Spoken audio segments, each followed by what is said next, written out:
میرے محترم سامعین، معتکف کے لیے اعتکاف کی حالت میں یہ کام کرنا ممنوع اور مکروہ ہے۔ ذرا توجہ سے سماعت فرمائیے۔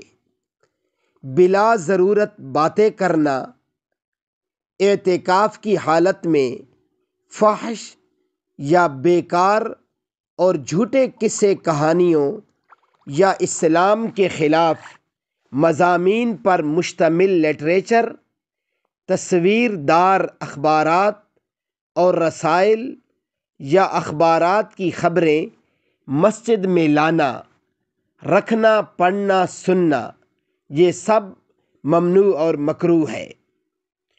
ضرورت سے زیادہ سامان مسجد میں لا کر بکھیر دینا، مسجد کی بجلی، گیس اور پانی وغیرہ کا بے جا استعمال کرنا، مسجد میں سگریٹ اور حقہ پینا، یہ سارے کام معتکف کے لیے ممنوع ہیں اور ناپسندیدہ ہیں۔